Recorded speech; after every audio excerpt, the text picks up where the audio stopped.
नमस्ते। तो आज मैं आप सभी को यह समझाऊंगी कि मृत्यु के बाद आत्मा कहाँ जाती है। जिसका जन्म है उसकी मृत्यु निश्चित है। ये मृत्यु जीवन की एक अद्भुत और दिव्य घटना है। मृत्यु एक रहस्यमय घटना है क्योंकि किसी को भी यह नहीं पता कि मृत्यु के बाद क्या होता है। और जिसकी मृत्यु हो गई फिर तो वह चला जाता है, वह वापस कहने भी नहीं आता कि मृत्यु के बाद ये हुआ वो हुआ, कुछ भी नहीं, क्योंकि फिर हमारी उनसे बातचीत ही नहीं होती। तो हर एक के जीवन में मृत्यु एक रहस्यमय घटना होती है। जिसके साथ यह घटना घटती है उसी को उसका अनुभव होता है। लेकिन अगर आप ध्यान मार्ग में हैं, आध्यात्मिक मार्ग में हैं, तो आप जीते जी भी मृत्यु का अनुभव कर सकते हैं। जीते जी भी आप मर सकते हैं।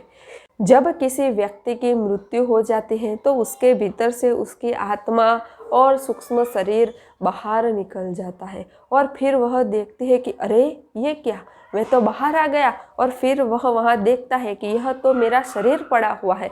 तो वह प्रयत्न भी करती है वापस जाने का, लेकिन वह उसमें वापस नहीं जा सकती क्योंकि अब शरीर उसके लायक नहीं है, इसलिए वह वापस नहीं जा सकती। फिर वह देखती रहती है कि अरे मेरे प्रियजन सगे संबंधी क्या कर रहे हैं मेरे शरीर के साथ। तो वह देखती रहती है कि अरे, और उस आत्मा का अगर प्रियजनों से बहुत मोह है, आसक्ति है, तो वह आत्मा वहीं पे घुमा भी करती है कई दिनों तक और देखा भी करती है कि यह सब लोग क्या कर रहे हैं।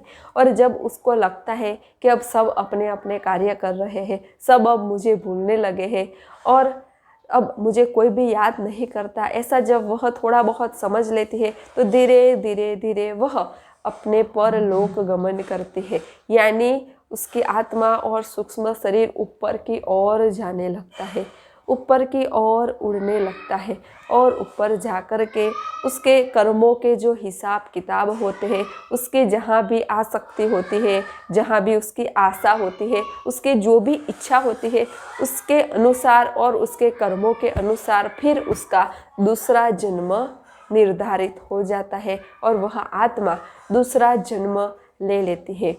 यानी अगर कोई आत्मा निर्मोही है, आसक्ति रहित है, तो वह बहुत आसानी से अपने शरीर से बाहर निकलकर आसानी से परलोक गमन करके एक दिव्य जीवन को प्राप्त करते हैं। और अगर कोई आत्मा बहुत आसक्ति वाली है, बहुत लगाव है, बहुत अभी भी उसे यहीं जीना है, यहीं रहना है ऐसा भाव है, तो वह कई दिनों तक वहाँ भटकती ही रहते हैं।